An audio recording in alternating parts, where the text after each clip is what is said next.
with me. I'm about to bring him on with you, but right now, please repost this and share this. We are going to talk about Rick's trip to Noah's Ark. We're going to get into some fascinating information that I know is going to really help you and bless people you know. Please share this if you would, wherever you can right away. I got to tell you, you don't want to miss this. And honestly, I just want to get right into it. So, Rick, thank you for being with me again. I'm glad to be with you, but I want to tell your viewers, when he talks about my trip to Noah's Ark, he's not talking about Kentucky. That's right. It's not Kentucky. It's not. I've never been to that one.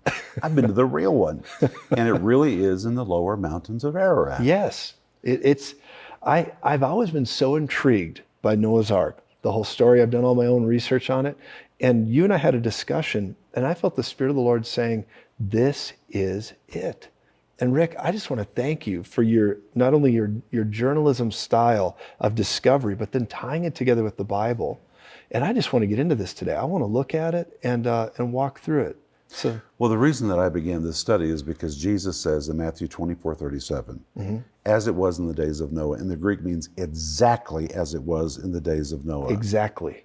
So shall it be in the days of the coming of the Son of Man, which means whatever was happening before the flood will be replicated at the end of the age before the coming of the Lord. And so I began to think about Noah's Ark and begin to do researches of the site, which was made famous by Ron Wyatt. Yep. But was first discovered really in 1959. Yes. Now, people have been looking for Noah's Ark on Mount Ararat for a long time. It is not on Mount Ararat, and the Bible doesn't even say that. You know, and you really convinced me. You changed my thinking on this just with facts. Just with facts, and I want to thank you for that. But please, no, it's not on Mount Ararat. No, and the Bible tells us in Genesis 8, verse 4, that the ark rested in the mountains of Ararat. Well, Mount Ararat, as we know it today, probably did not even exist as we know it today at the time of the flood. Interesting. Because it is a stratovolcano. Right. It's had eruption after eruption after eruption. If it existed during the time of the flood, it would have been very small, but now it's very large. And if the ark had rested on the peak of Mount Ararat, the peak would have been much lower at that time. Okay. And today it would be completely covered under lava, or it would be blown to bits. It would have destroyed whatever there was. And not only that, if it was on the peak of Mount Ararat, as people allege, then all the ancient visitors who went to see it could have never gone there. You have to have special equipment to go up there. You can't go to the top of Mount Ararat. You don't just simply venture to And not only that, the animals, how in the world would they have come down that slope? Oh my goodness. There's all kinds of reasons it cannot be on the peak of Mount Ararat. Such great points, Rick. But it is in the mountains of Ararat, exactly like the Bible says. So we have some video clips. Okay. And I would like, if you would be so gracious to comment. Sure. I'd like to show them and just lead us through this if you would, Rick. It's your program, so okay. you just lead the way. Okay, so Elijah, let's put this up on the screen, this video clip, and we're just going By the way, I have to say, Elijah is from Russia. Come on. I dedicated him when he was a baby. Ladies and gentlemen, Rick Renner dedicated Elijah, our media director. Now, I live in Moscow. I've lived in Russia for 33 years. And so because I live in Russia, it's really easy for me to go to these places that seem so fantastical. It's just a couple hours from where I live by airplane. Yeah. And so for that reason, I want to go to places where our precious viewing audience can never go and show them these places. And that's why I went to the mountains of Ararat. And I'm going back and I'm taking you with me. Oh, I know it. All right, here's Mount Ararat. This is Mount Ararat. It is absolutely beautiful. And there's actually two peaks. It's a double peak. There's Greater Ararat and there's Lesser Ararat. Everything you see is lava. Lava. So people have been looking for Noah's Ark up here. The Ahura Gorge, right? Right. Well, actually, they've looked for it all over. Okay. But if Noah's Ark was on the peak, it means it landed on top of the last lava flow. Well, the last lava flow, impossible. It happens and happens and happens. Yeah. If the Ark landed on Mount Ararat, it would have been underneath all of this that you're looking at. They will never find it. That's logical. It makes perfect sense, Rick. And when you're there, Joseph, see what looks like it's dark here? This is lava, and it goes way, way, way, way, way out into the floodplain. It's impossible for the Noah's Ark to have survived there. That's amazing. So when you hear these stories about, I've been to Noah's Ark, I've seen it on the peak of Ararat, you know what the problem with all those stories are? What's that? They've never been verified. None of them. None of them. Everybody who has told those stories has never been able to take anybody back to the same spot. My goodness. Never. Wow. And the reason is, it's not there. Because it's not there. It's about 15 miles from there, just across the valley, in the mountains of Ararat. The mountains, plural, of Ararat. Correct. Well, let's continue. All right, let's go. Is this interesting? I am loving this. Thank you for doing it. Oh, you're very welcome.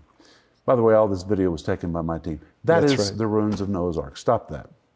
All right, from the bow to the stern, it is 300 cubits, Cubits. which is exactly what we're told in the Bible. That's it's right. about 515 feet long. Wow. And Joseph, when you're in this location, Yep. it is so immense that it is mind-boggling. I mean, that's almost 2 football fields long. Man. It's about 85 feet wide. It's, 85 feet wide, about 55 feet high. Uh-huh. The exact dimensions which are given to us in Genesis chapter 6. Exactly. That's amazing. And now they've done all these underground scans, ground penetrating radar, ERT scans, particularly focusing on this part of the ship. Okay. And now they can see rooms, levels. They can. They can even see beams. This is Noah's Ark. This It's not conjecture. I am absolutely convinced. Now look at it. Yep. When it was first found, it was found by a man that was flying over the region. There had been a big earthquake in 1959. Yep. And they wanted to make new topographical maps of the area, so they were taking aerial surveillance photos. Yep. And when they looked at the photos, they said, wait. That looks like a ship. Well, at that time, the edges of it were not that exposed. But later, there was another earthquake, and when that earthquake took place, all the dirt fell out from the sides of it. And for that reason, today you actually have a steep side around Noah's Ark. You have a lesser side. But geologists argued and said, no, this is just a natural formation, and that stone proves it. This stone right here. Right. They say that the water and the mud just formed this weird formation around that stone. But because of the new scans, they know that that stone is not original there. Interesting. That stone came down the hill with that ship or rolled into the ship. Rolled into it. It is not connected to an underground geological formation. That entire formation is separate from the terrain. Amazing. And if you look at the scans, you can even see the underground hull of the ship. Really? It is a ship setting in the middle of a mud flow. That is amazing, Rick. Now, the nation, they actually declared publicly now. Well, they dedicated a tourist center, Okay. and there's still debate Okay, there's still debate. for different reasons, Yes. which I don't want to get into Of on course this not. program. Of course. But if you talk to the official people there privately, they will say to you, it's a ship. Yeah. Now, they don't necessarily say it's Noah's Ark, but let me ask you, Yeah. what other ship would be in the mountains of Ararat that is exactly the dimensions given to us in the Bible? That the land is moving around it and it's staying solid. yeah. Interesting. You'll see it when you go there. The best way to see it is with a drone. Okay. Something else that's interesting. And your team took this drone footage, correct? We took that and we borrowed some. I But you were The there. man who's researched this site for 20 years is my good friend. He provided some of it. That's His name amazing. is Andrew Jones. Oh. But, some modern people conjecture that the Ark was like a big barge, a big box. Yes. It was not. Yep. If you look at this, it is exactly the formation of ancient ships. It's got a sharp bow and it's got a rounded stern. Okay. That's exactly the way ships were in the ancient You can world. see it. You can actually see it. Now, if you see, Joseph, the sides of it have kind of fallen out. Yeah. Well, it's 4,400 years old.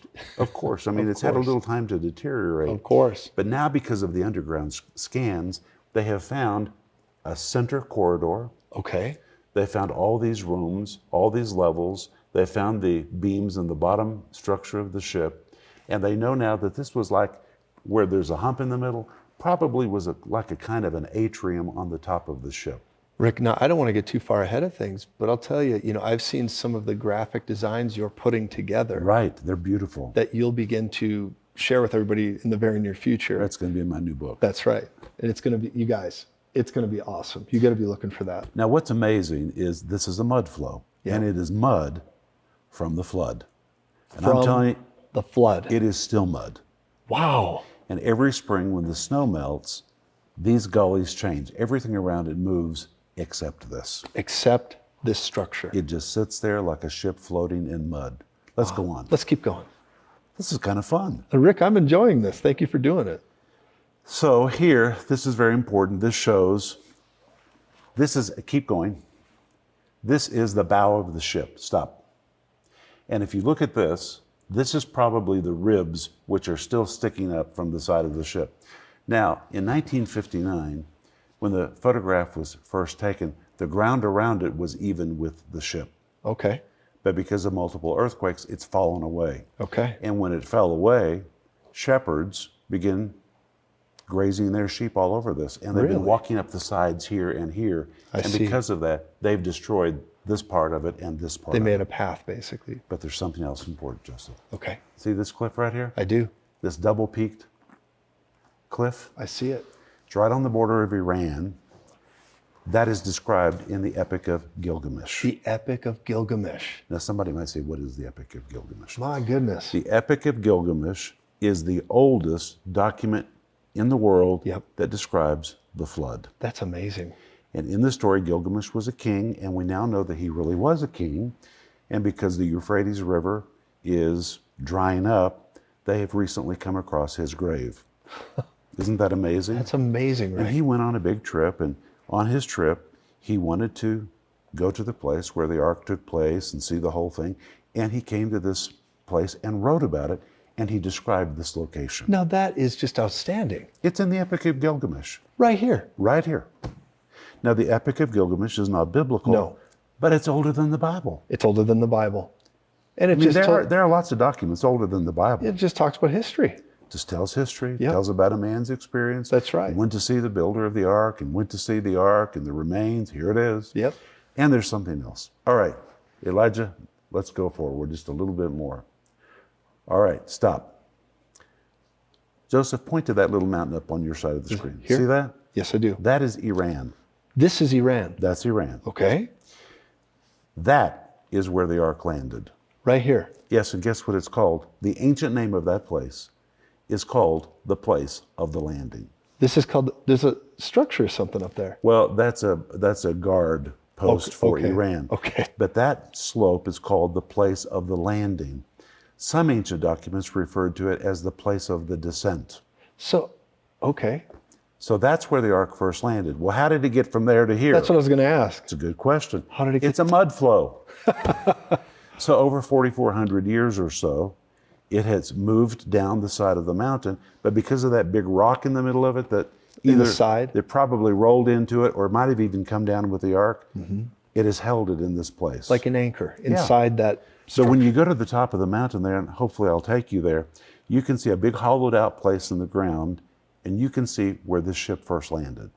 Man, Something else interesting. come on. The Bible tells us in Genesis chapter 10, verse 30, that the first city after the flood was called Mishah. Guess what the name of this mountain is called locally? Help us. Mishar. It's a derivative of Mishah. And the first city which was built after the flood was built below this cliff.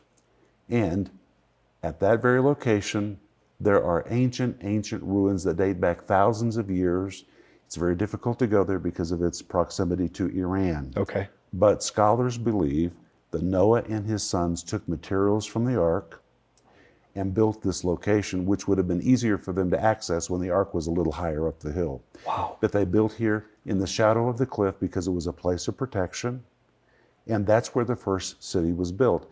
Now, eventually, the Bible says that Noah and his family moved further down the plain. Okay. And down in the plain below this site is an ancient village, which is called the Village of Eight. The village of 8. Yes, 8 passengers. 8 passengers. Wow. And in the Village of Eight, there is the ruins of a Byzantine church, which means it's probably about 1,700 years old. And the Byzantines built that church on that location because they said they were building the church on the foundations of Noah's house Really? in the valley.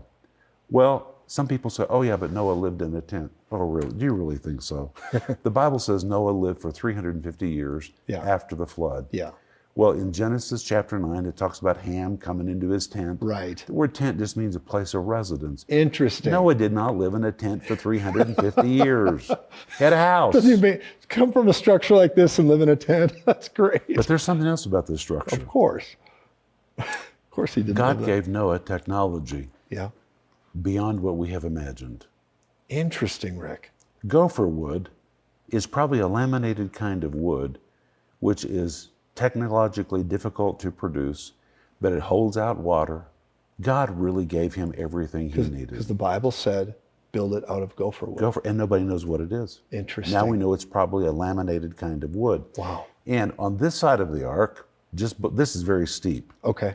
On this side of the ark, there is lots and lots and lots of petrified wood that's fallen from the side of the ship Okay. after the earthquake. Okay, let's see what else we got here. Yes, please. You think this is interesting? I'm really enjoying this. Are you guys enjoying this? I hope you comment. Go and read. Can you see this, the size of the ship? Oh, it's massive. It's massive. Okay, keep going.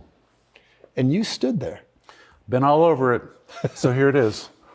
Here it is.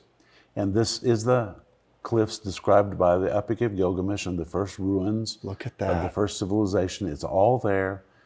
You know, I'm pretty studious Yes. and very careful about what I endorse. I'm aware of that. I believe 1,000% in what I'm telling you. Wow.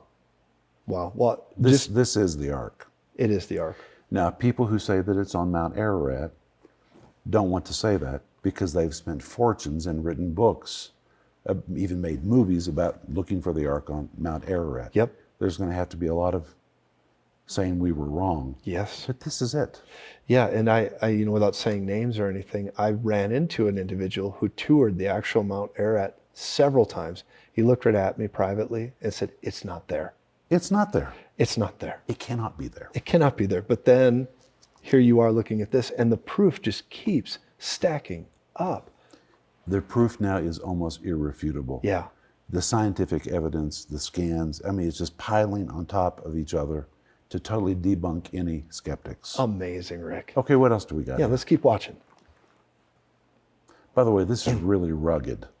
The terrain. Oh, and if you go there when it's been raining, it is not enjoyable. Wow.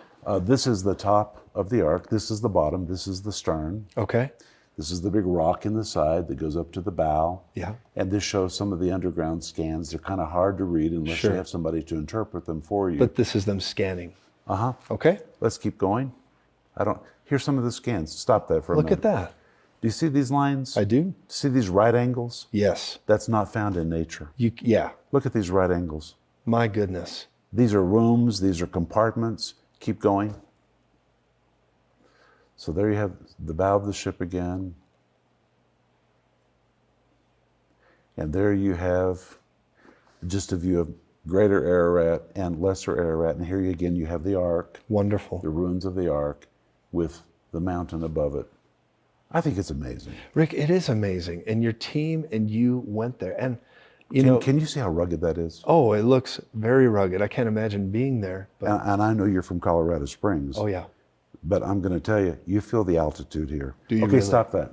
This is the stern of the ship. Can you see? It's rounded. Yes. That's the way ancient ships were. It goes all the way up to a peak. My And you goodness. see how this side is kind of fallen out? I do, yep. It's because of that rock. That's the rock in the middle. That's the rock in the middle. The shape used to come like this, but that rock has kind of caused this side to fall out. And they've actually drilled into this side of the ship. Okay. And they've pulled out animal remains. They've pulled out pieces of antlers. Really? Why would those things be in a geological formation? Unbelievable. And when you walk along this, can you see here, right here? Yes. This is not natural in nature. These are like ribs, something Yes. along the side. Slate ribs. And because of the ground penetrating radar that they've done and all the ERT scans, when you walk over this, even with a simple metal detector, Yeah. about every 2 meters, you hit parallel lines. And that's not geologic. That's impossible. That's impossible. This is Noah's Ark. This is amazing. Can I Rick. tell you one more thing? Yeah, please. Right at the top of that ridge where I told you that Iranian guard post is, Yes. that's the old Silk Road. Really? Yeah, that's it. Really? Runs right along that ridge. The Silk Road was like the #1 place of commerce. Of like, course. Yeah. And the ancient writers told us that when people were taking the Silk Road, They would walk right down the hill from the Silk Road to visit the remains of the Ark. I mean, there are scores and scores of records about it. And they would take pieces of the bidacum, that's what the Bible calls it, which is the tar, and they would make little amulets out of it and keep it as souvenirs. My goodness. And many, many people traveled that road. It was a destination. It was a destination on the way as you journeyed on the Silk Road. So why are we looking for it on the peak of Mount Ararat when we have these voices given to us from history? Rick, I'm so excited to go to this place with you. You'll like it. I can't wait to go. Thank you for inviting me. Yeah, you're very welcome. What else do we have? Yeah, let's keep going. Oh, that's the original photograph. That's the original. Yeah, that's the original photograph that was taken in 1959. Okay. And by the way, it showed up in Life magazine in 1960. Did it really? That's how this began to get attention. So look at that. Do you see how perfectly preserved that is? Absolutely. But here's that big rock, and you can see that this side is a little deteriorated. But this was sent to Dr. Brandenburg at Ohio State University. He is the man who identified the Cuban missile sites during the Kennedy administration. Is that right? There was nobody better at viewing aerial photography. My He was the goodness. best. Wow. And when he saw this, he said it undoubtedly is a ship. See the peak? Well, I mean, And the stern? It's exactly the shape of an ancient ship. Exactly. and it matches exactly the size in the book of Genesis. It does. And can you see it's in a mud flow? Yep, you can, yeah. There's another thing too. If this was a natural formation, it wouldn't have a pointed top at the top. The top would be rounded and the point would be on the bottom. Amazing. This is the ship literally sailed up into and just landed right there. Even if it was natural, naturally it could not be formed like this. It would be reversed. That is remarkable. It'd have been blunted down, yes. Yeah. Amazing, Rick. All right, I don't know what else we have Let's here. see what else we have just for a moment. Ah, this shows what they're doing. This is how they do How the they underground. scan. I mean, they have been all over this site, over and over and over, and everyone is like, this is not natural. we're seeing things that nature cannot produce. Wow. So, Rick, what we've done is we just compiled some of your footage from your journeys, and Right. I'm just asking you to comment on it. So, Well, and what I don't have to show you is the results, the new readings of the scans. even new. Oh my goodness, they are just, this is probably the size of the ship. Okay. This is an idea of what, so you see that atrium on the top? Yep. That's what you see here in the middle of the formation. Anyway, it was enormous, Oh, just enormous. amazing, Rick. This was probably the atrium, which is all collapsed. It's and all that's fallen. probably where Noah and his But it's boys still took raised, pieces. which that's You fascinating. can still see that it's My there. goodness, Rick. And the new readings show this corridor running all the way through the middle. Is that amazing? That's amazing. Now people have said, well, why don't they excavate? Right. Well, first of all, because it's so fragile, it would destroy it. It would just destroy it. But there are talks about going in from the side, Okay. doing something from the side, but not from the top. Okay. And early on, when Ron Wyatt first came, Uh-huh. the Turkish team used dynamite to blow out a part of it. they? Stop there for a minute. See this? Yes. That's where the shepherds have been walking. Got it. And they actually come up here and graze. Really. And so they've kind of destroyed these two parts of it. Now, Rick, I think I know the answer. That's the bow. Are you able to go there? Like, I filmed right on the peak oh, of it. come on. Oh, it's wonderful. That is awesome. So you physically stood there. Let's keep going. I want to see more of this, if we have more. Just the sky. So that's the view from Noah's Ark of Mount Ararat Oh, Mount Ararat. in the distance. Interesting.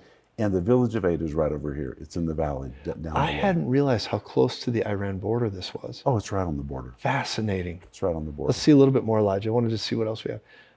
I think there's a photo in here or a video of you and your team standing together. Stop this. Oh, look at Okay, that. This is not the Ark. Okay. This is nearby. This is a wall of stone covered with sea life. With sea life. Yeah. It has seashells. It has sea urchins. It has starfish. And guess what's really interesting? Some of them are not petrified. They look like you can just pick them right up off the bottom of the sea. They're as fresh as they were as the day they were laid there. That is amazing. It is amazing. I mean, that's amazing.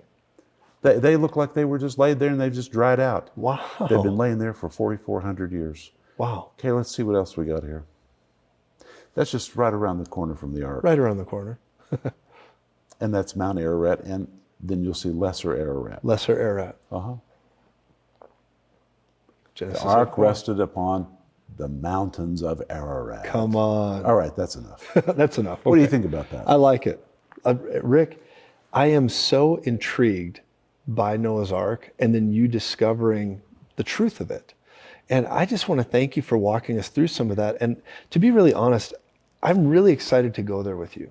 We're going to have a blast. I believe there's part of the reason is because I believe you have stepped into, with your apostolic calling, your voice to the planet, really, you stepped into a prophetic sign and wonder that I believe will be the days of Noah. We're talking about that. I believe it too. But you were preaching recently, and if you don't mind me saying this, but you were preaching, and suddenly there was a power outage. Yeah. And the reason I bring this up is because you were just preaching. You're with George and Terry Pearson's just wonderful people of God, and you were preaching, and suddenly the lights went out. And as you were doing it, you were preaching on this topic, but you were talking about the days of Noah. I was. And when it happened, I know that it was what it was for the meeting, but the Spirit of the Lord spoke to me and said, Rick is a sign and a wonder. This message is a sign and a wonder. The days of Noah, we're going to be plunged into a time of darkness, but there's light and hope even in it as it came back on again. Can we talk about that in another program? Yes, sir. But I want to tell you one more thing. Yes, please. Why did the ark land there? I don't know the answer to that. Oh, I want to tell you. Well, please do. God is very calculated in everything he does. Okay. Dates, times, places, they're all important in the plan of God. Yeah. Well, the area of Mount Ararat was originally called Urartu. Okay. That was the original name. In fact, the word Ararat is a derivative of that word. Okay. The Urartu kingdom is one of the oldest kingdoms on the face of the planet. Really? And guess what was located there? Tell me. The Garden of Eden. What? The Euphrates River flows right into that area, and all of the headwaters, which are of the rivers described in the Garden of Eden, they're all there. Right there. They're all there. And so the Garden of Eden, scholars now know, probably began in the lower mountains of what is today Armenia and ran all the way to the sea in Iraq. Okay. It was the Garden of Eden was not a little tiny garden. It was a very large area. Okay. And it became the Urartu kingdom. Okay. That is this area. So when God put Adam into the garden, God said to Adam, be fruitful and multiply, replenish the earth. Whenever God brought Noah to start things all over again, he caused the current to carry the ark to the very place where it all originally began. And God said the same words he said to Adam, be fruitful, multiply, replenish the earth. It was almost like God, as only God could do, brought Noah and his family back to the starting place and said, now let's start all over again. And I'm going to say the same words to you that I said to Adam. Let's start again. In the same place. Again. Oh, we could get into that, Rick. That's what God does for all of us when we mess up. So powerful. He'll bring us back and say, okay, let's start again. That is so powerful. I hope you're getting something out of this. Rick, we got to continue this conversation. Let's do it. Okay. We're going to be back tomorrow. Okay. We'll broadcast again tomorrow. I want to continue. I want to get in the days of Noah. I want to talk about the prophetic significance of this. Okay. Because I believe the Lord is working through your life as a sign and wonder. I believe the ark has reappeared as a prophetic statement that it's the end of the age. Oh, we're going to get into this. Why would suddenly it appear and now everybody, it's been encased in mud for thousands of years. Suddenly an earthquake shook it free. The first earthquake was in 1948, which is when Israel was being reestablished. Oh my goodness. Really? So it happened then? I didn't know that. Just about the time Israel's reestablished, suddenly the ark reappears. These are end time events. I am legitimately stirred up right now. We got to continue this. You guys, let me look right at you. Listen, if you're blessed like I am, and I'm legitimately feeling the power of the Holy Spirit on this conversation, I want to say to you, please repost this, share this somewhere. Somebody's going to get blessed by this information. I hope you share this with someone so they can go back and watch Rick explain this journey, because I believe it's leading somewhere. Now, we're going to be back again tomorrow talking about this and the prophetic significance of it. I hope you'll join us. And let me say this to you. If you're a partner or a friend of this ministry, thank you. And if you want to become part of our partner family and help us keep going and building and expanding, please become one today by going to josephz.com, or you can text the keyword give to 719-259-0700. 0029. But really what I want to talk about is Rick's upcoming book. It's not out yet, but he's going to begin to go into this. But I think Last Days Survival Guide would be a good book for people to get a... It's great for anybody. I think it'd be a great running start at some of this too, just to know the times and seasons we're in. It would. Renner.org. Yes. So please go to Renner.org, get Last Days Survival Guide, and I think it'll be a great blessing to you. Rick, thank you for being here today. It's been fun. We're going to continue. Okay. All right. God bless you. Please watch this. I want to say a very special thank you to our partners. Whether you've been a partner with us from the very beginning, or if you've recently become part of our partner family, we simply want to say thank you. From the bottom of our hearts, thank you, because it means so much that you're standing with us. We're accomplishing a lot together. And I'll tell you, if you're interested in becoming part of our partner family, I'd encourage you to go to josephz.com or text the keyword give to 719-259-0029. You know, we want to welcome you to the family, and we'll be calling you. If you become a partner, we call you regularly, and we love talking to you. Our team calls you. It's not a call center. It's our team. We love our partners. I hope you'll consider it. I hope you're praying about it, and I hope you become a part of our partner family today.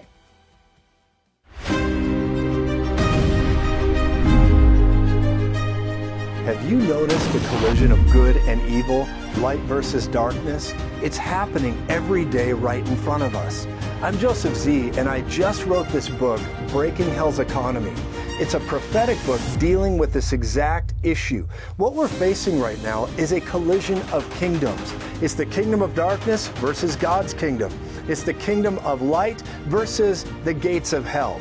And what you're seeing is this collision taking place, but we are promised that the church, the called out ones, would overcome, and we would never be taken over by the gates of hell.